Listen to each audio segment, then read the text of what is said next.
that for a moment. Think about dreaming of rain and having the rains come.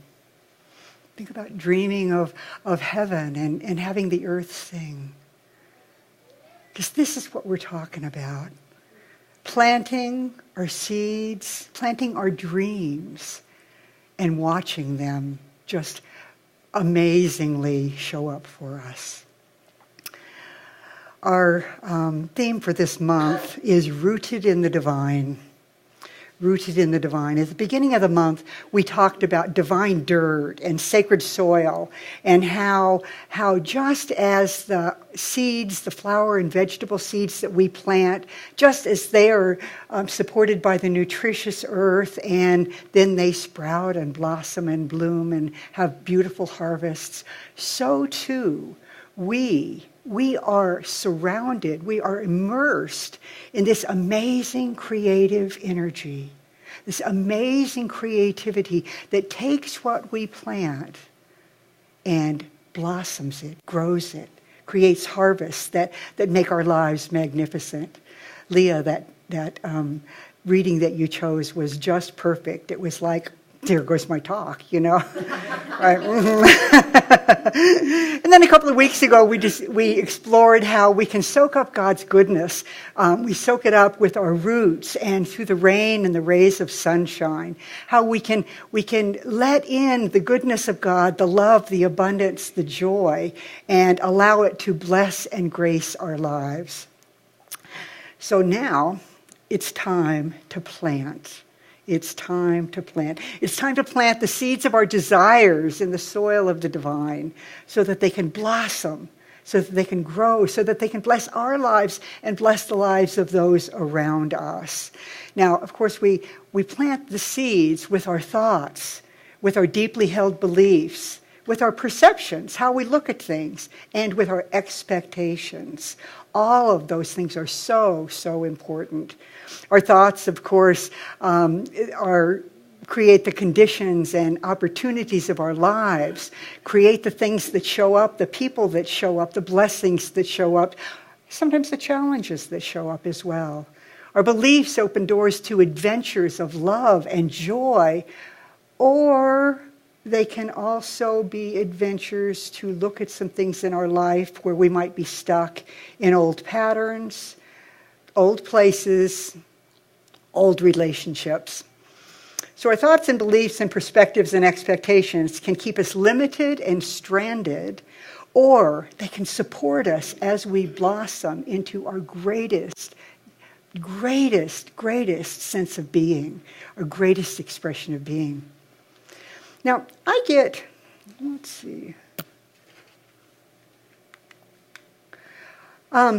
notes from the universe, which are personal email reminders. You all know about that, and they're personalized, and they come Monday through Friday in the email box.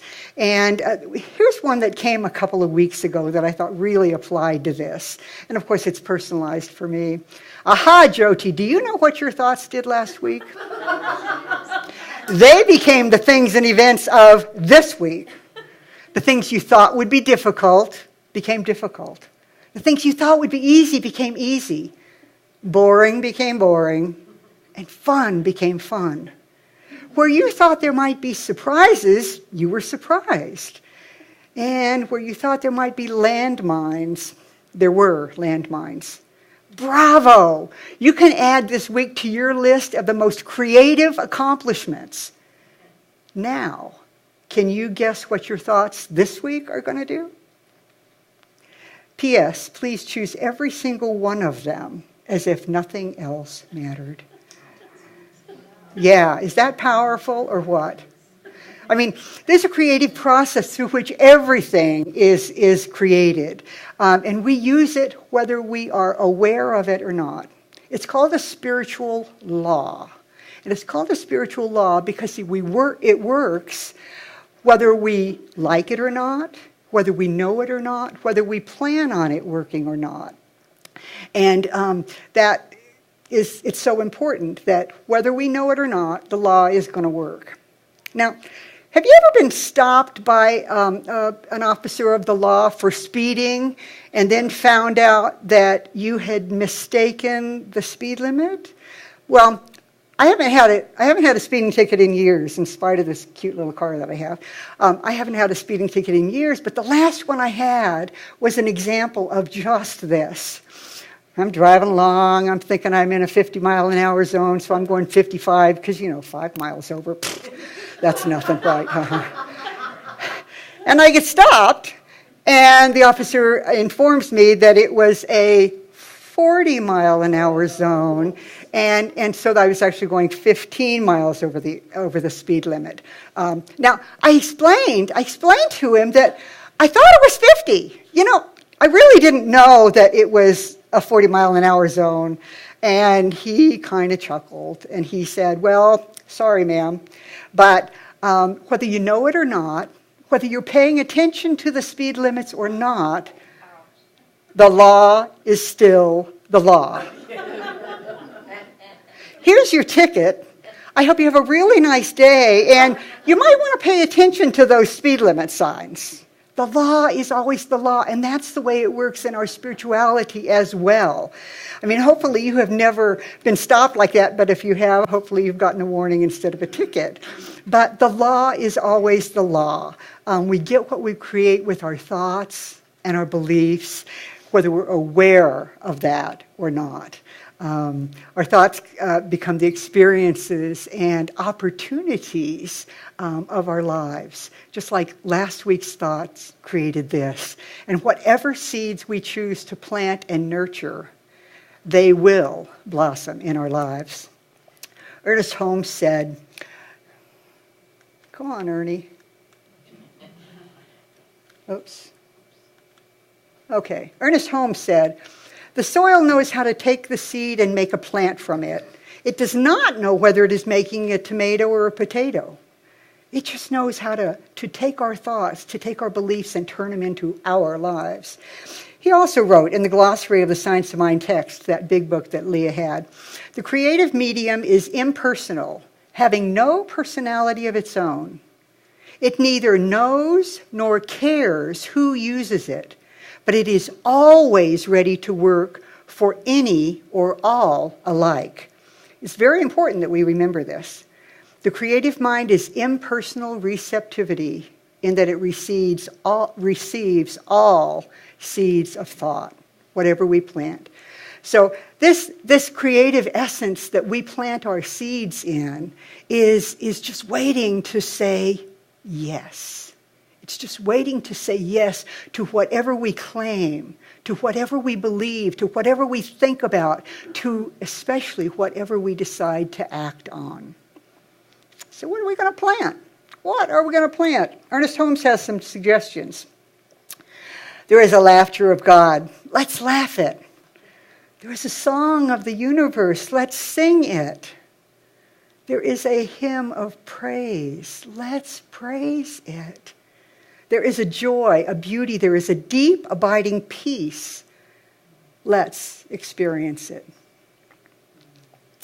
Now, yeah, for sure, let's do it. Now, I don't know about all of you, but sometimes I get discouraged and life energy just seems to be kind of not there as much as I would like it to be. And I know it's important for me to look at what I have to learn from that and to feel the feelings, whether I want to or not. But, that discouraged place that I sometimes get into, it isn't where I want to live my life. It isn't where I want to stay at all. It's been said by a number of people, yea, though I walk through the valley of the shadow of death, I certainly don't want to park my RV there and set up camp. We have these times that we get to move through, and moving through is really, really important. So what can support us in following Ernest Holmes' advice to laugh the laughter and sing the song of the universe and experience the joy and the beauty? Well, first of all, when we get in those stuck places, we can recognize that. We can, really be honest with ourselves and say, woo, this is not a place where I want to hang out. What am I going to do about it? And we can query deep within to see if there's something we're supposed to be paying attention to, or if possibly we're just going there out of habit or mental laziness. Because mental laziness sometimes happens where we just, I don't want to do anything about this. And so we get a chance, if we look at what we're feeling, to choose. And sometimes I ask, what's this thing called life about anyway? Really, all that we experience, all that we see, all that we read, what is this about anyway? What is my life about anyway? I don't know if I'm the only one that ever wonders that, but I do from time to time. And sometimes when I ask myself that question, I catch myself and I realize that I know the answer. I know the answer.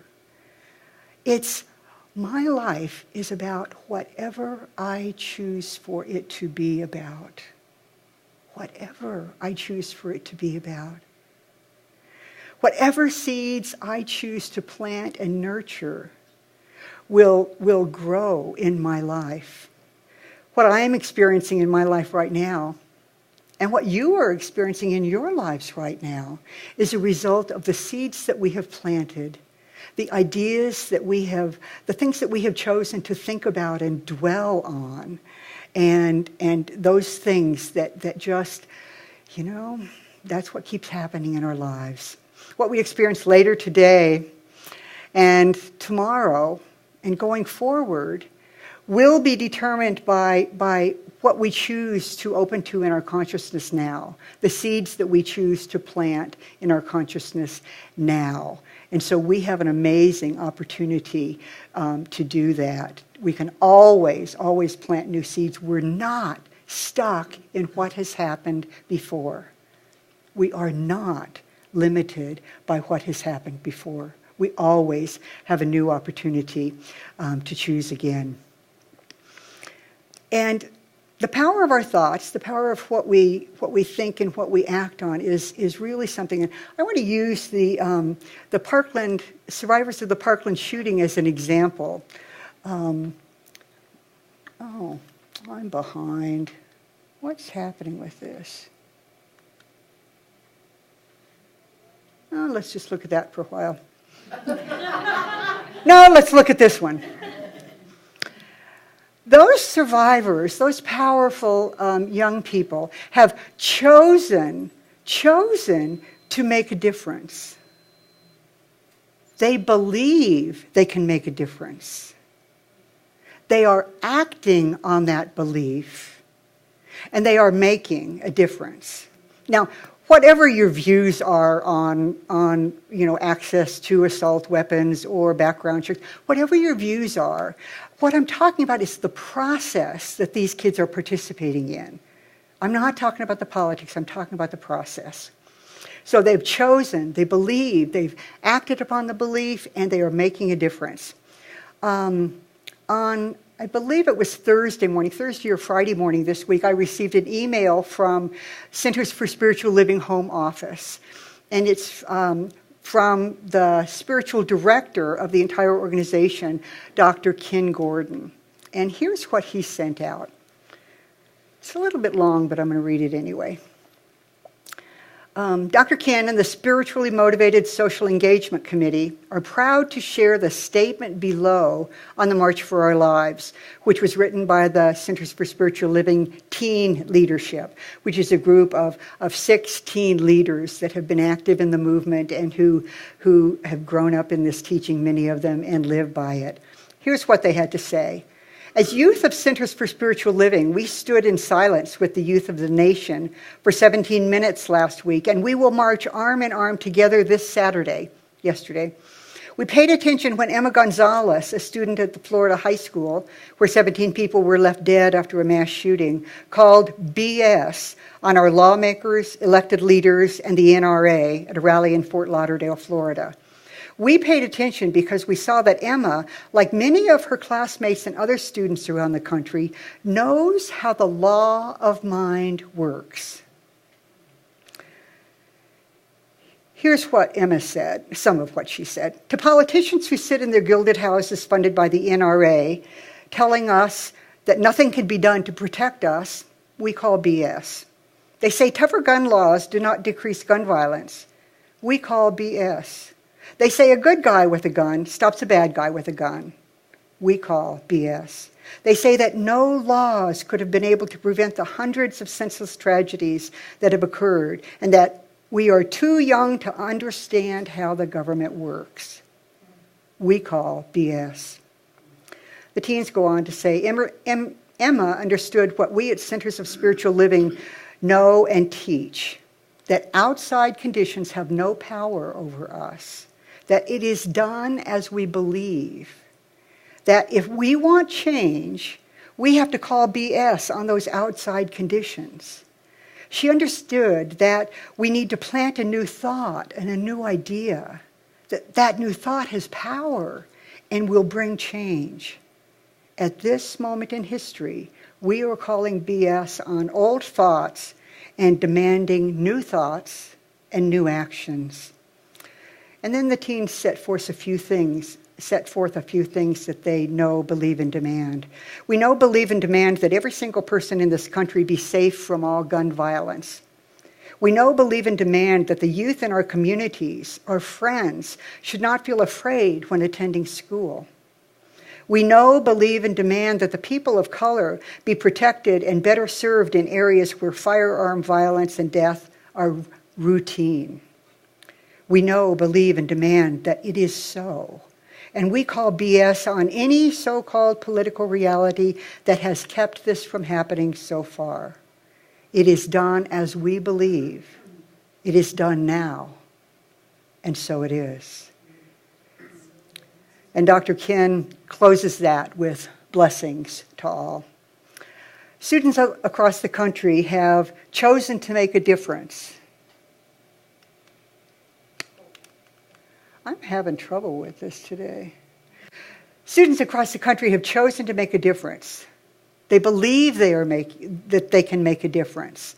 They are acting on that belief, and they are making a difference. I don't know how many of you experienced anything having to do with the marches yesterday, but it was powerful. It was powerful to see not that people are going really talking about political stuff, but they're going as a grassroots movement. Unfortunately, the grass sometimes has grown on many graves, but a grassroots movement to keep our children safe, to keep all of us safe. So the students that are doing this, and the adults and the grandparents that are supporting, are basically doing it because these kids know what kind of world they want to create. They know what kind of world they want to live in, and they know what kind of world they want their children and their grandchildren to grow up in. So, back to here and now. What seeds shall we plant in this fresh spring season? What seeds shall we plant in the gardens of our lives so that our lives just blossom and grow in ways that are satisfying and fulfilling to us? What the universe says to us is, when you give me new seed to grow, I'll grow it. But until then, you will keep seeing the same crop show up in your life. So, of course, if you're totally satisfied and don't feel like there are any areas where you would like your life to be even better, don't do anything different. But if there are some new seeds that you would like to plant, some ways that you would like to open up, then now is the time to plant some new seeds. So what seeds will you plant in this precious life that you have been given? How about seeds of spiritual practice? Planting and nurturing seeds of spiritual practice or digging those seeds in even deeper and nourishing them even more. Things like prayer and meditation, things like appreciating nature and self-care, inspirational reading, whatever your spiritual practices are, those things, those seeds will grow and nurture your soul and enhance your life. Or maybe seeds of risk that will open up doors and spice up your life.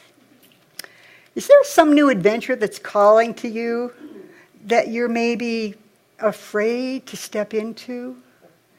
Is there someplace where your heart is nudging you to go out on a limb? Now, it's said this quote is attributed to many, many people, and it's, why not go out on a limb? Isn't that where the fruit is? Why not go out on a limb? Isn't that where what we want is? And so by opening and planting seeds of our willingness to listen to the guidance and follow it, even if it feels a little scary, we can certainly up-level our lives. Or how about seeds of happiness, love, peace, kindness, and joy? Does our world not need more of those? Can we not use more kindness, more joy, more respect, more happiness? So what seeds are waiting for you to plant? What seeds are waiting for you to plant? I invite you to take a big breath.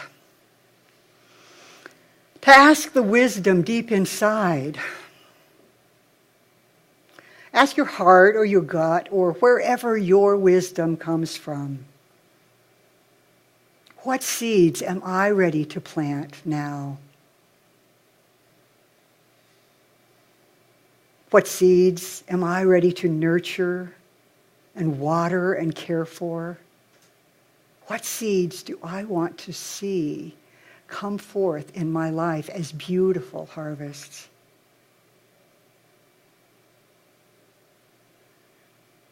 So hopefully each of you has gotten one or more responses as to what seeds you are ready to plant. And of course the question is, if you're going to plant these, are you ready to do your part so that the innate intelligence that is within that seed can grow and blossom? Because we have to do our part too.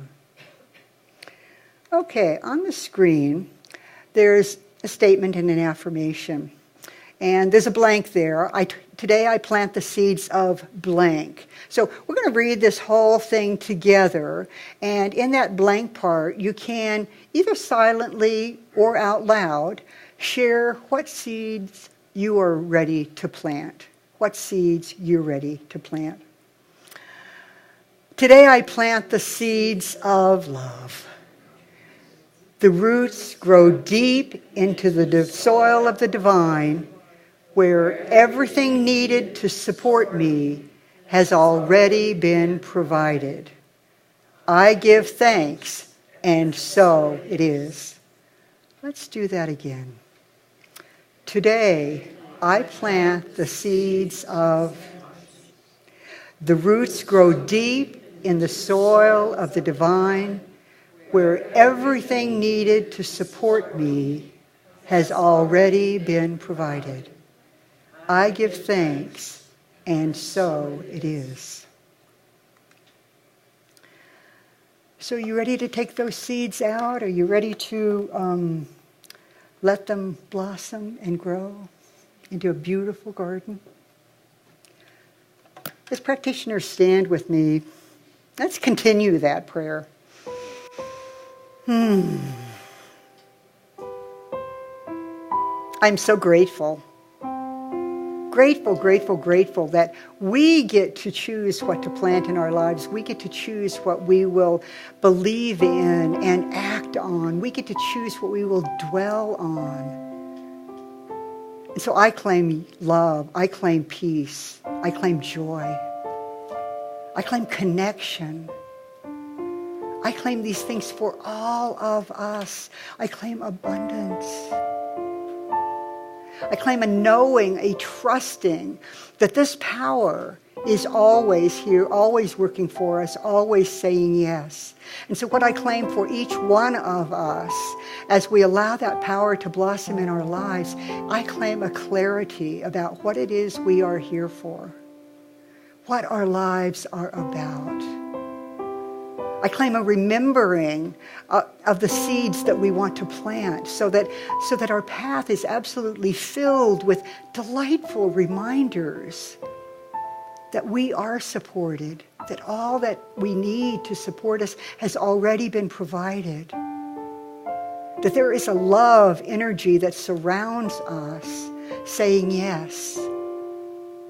And so we can simply claim our highest and best in every area of our life, in the area of relationships and love and money and joy and work and satisfaction. For we are here to choose. We are here to choose what to plant, choose what to express. And so I claim that that is done with ease and grace and joy for each person right now and going forward this week. I am grateful that this is so. Grateful that because I have imagined it and seen it and believe it in my mind and in my gut, that it is so. For there is a law that acts on my words, that acts on my beliefs, and makes them so. And so knowing that, in great gratitude, I just release it, I release it, I release it, I let it go, and so it is.